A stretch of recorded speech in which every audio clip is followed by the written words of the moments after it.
brother! Jay, there is nothing like a good plot twist, am I right? Like, especially when you don't see it coming at all and then it's just so good. Star Wars is great at this and can probably boast the biggest reveal of all time. No, I am your father. What's so great about a good plot twist is that oftentimes it feels like the whole point of the movie, the whole reason why it was written to begin with. And yet, when it comes to Star Wars, many of the most famous moments were not actually planned. So today, we are going to count down the top 6 unplanned moments in Star Wars. Hey,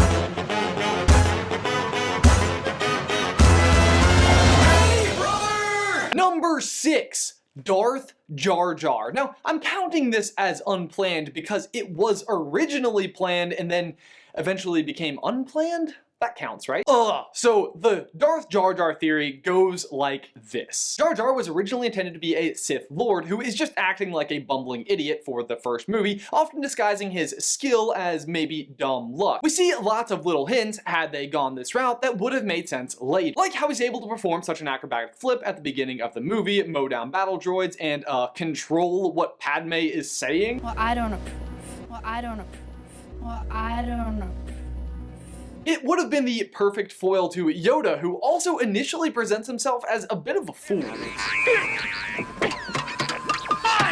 Before finally revealing his true colors. Sadly, the reception for Jar Jar was so poor that they actually opted out of this angle, although the voice actor for Jar Jar did tweet out this. Personally, I actually would have loved this story arc. It would have completely made up for Jar Jar being so annoying, but oh well. Moving on, number 5, the Wampa attack. At the beginning of Empire, Luke is savagely attacked by a Wampa and taken prisoner in his cave with what has to be the most inventive set of shackles I have ever seen in my life. How on earth do you freeze someone's feet into the ceiling? Was the Wampa just like holding Luke in place for like an hour waiting for the ceiling to freeze around his feet? Like, whoop.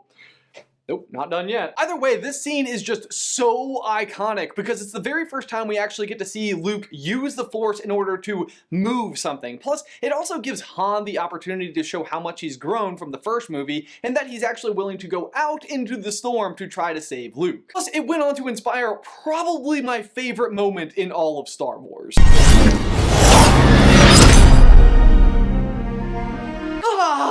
The same lightsaber from the same form of precipitation! You know what they should do is make snow shovels with this exact handle, so with every scoop, you can feel like a Jedi. But the unbelievable part is that none of this would have happened if it wasn't for a car accident. Luke's actor, Mark Hamill, was in a very real and very bad car accident before filming Empire, and Star Wars needed to write a scene into the movie to explain the difference in his physical appearance. Jeez, Luke, I mean, you can bullseye womp rats in your T-16 back home, but you can't drive a regular car down the street? I'm just kidding. I have no idea what the circumstances of the car accident were. Number 4, Anakin building C-3PO. Unlike Jar Jar, who they had to work out of the script, R2-D2 and C-3PO actually have the exact opposite problem. You can't have a Star Wars movie without these two. They are the only two characters to physically appear in every single Star Wars movie, including Rogue One. But when you first meet them, they are owned by Leia. So how do you get them in The Phantom Menace and around young Anakin? Well, with a giant shoehorn, of course. Guys,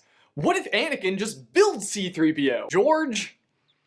That's as gold as the plating will leave off of him in the movie. If you ask me though, they had him build the wrong one. R2 is clearly the cool droid of the two, constantly going above and beyond to save the day, and just seems like the kind of droid that would be built by a prophesized hero. But sadly, no. Instead, we'll introduce R2 by showing off his incredible dodging abilities. Just watch him here as he ducks and dives to avoid incoming fire. It's amazing! The issue is that clearly in the first 3 movies, Vader did not build C-3PO, and this stems from the fact that A New Hope was originally just a standalone movie called Star Wars, so who built him was kind of just irrelevant. The relationship doesn't have any further implications anywhere else in the films, and C-3PO's relationship with his creator is essentially null and void. On top of this irrelevance, what kind of kid names his droid by its model number? C-3PO? That would be like if I introduced you to my dog,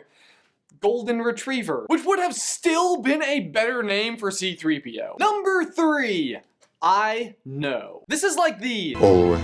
of this franchise. The sweet romantic moment when Leia finally reveals her feelings towards Han and he reciprocates. I know. Not only is this one of the most iconic Han and Leia moments of the entire series, but it's also one of the most iconic and famous improvised lines in all of cinema. The script actually read, "I love you. I love you too." That's nice and all, but Han Solo is way too charismatic and arrogant to give such a response. And do you know who knew that? Harrison Ford knew that. Now, you may have heard this story before, and for the most part, yes, it is true. Harrison Ford did improvise this line, which is incredible and super awesome and just shows how fitting he was for that part, but it didn't happen right on the spot. It actually happened earlier in the day. But regardless, unplanned and super awesome, and it sets us up for yet another amazing Star Wars moment when Luke reveals that Leia is his sister. I know. Did you know? Because then explain this.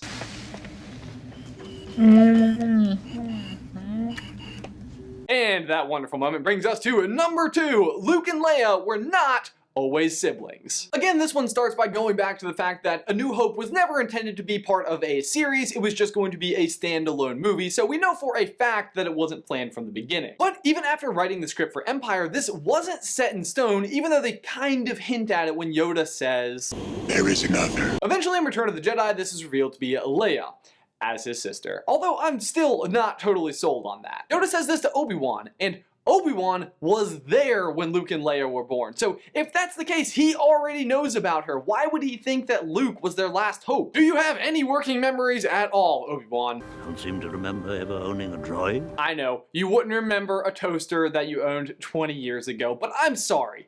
He would remember R2. I'm getting off topic. The reason why Obi-Wan can get away with saying that Luke is their last hope is because as of The Empire Strikes Back, it had not yet been confirmed that Luke and Leia were twins. In fact, in the early drafts of The Empire Strikes Back, he was actually referring to a completely off-screen sister named Nelith? Neelith?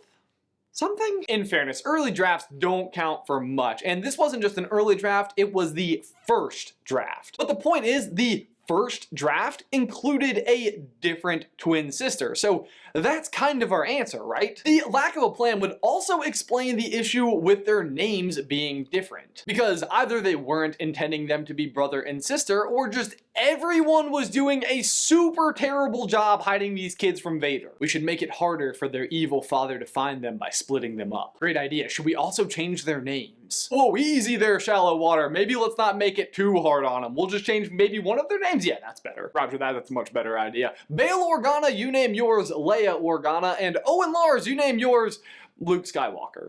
Seriously, Uncle Owen, you know why you're keeping Luke. Couldn't you just let him use your last name? Luke Lars! That has a nice, just terrible ring to it. Luke Lars is a bad name. Let's just keep it the other way. And while we're speaking of the Skywalker family, that brings me to number 1. Vader being Luke's father. What?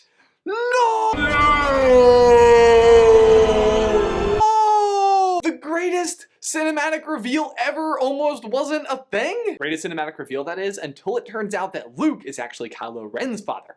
Can you imagine? I killed my father. No, I am your father. Calling it right now. Probably not, but if I'm right. But yes, Vader's big reveal wasn't part of George Lucas's original plan for the trilogy. Once A New Hope became so popular and they knew they were going to do a sequel, George brought on an experienced sci-fi writer, Lee Brackett, to write a script for Empire based on his outline. Unfortunately, shortly after turning in her first draft of the script, Brackett passed away due to cancer, and the script went back in the hands of George Lucas and Lawrence Kasdan. But since then, the original screenplay from Brackett has actually been leaked, and it has a bunch of odd things in it, like Han showing Luke how to use a lightsaber for some reason, Han looking for his stepfather, and most notably, Luke meeting his father in the form of a Force ghost on Dagobah. Vader still would have offered to Luke to rule the galaxy together, just not as father and son. Luke still would have said no, and Vader's role in the whole thing would just all of a sudden become kind of trivial. Now, the final version of the film obviously looked dramatically different from that first draft, but the point is, the first draft didn't include these major key plot elements that we finally saw. So, Simply put, there is just no way that this was planned from the start, or else it would have been in that first outline that he brought to bracket, like in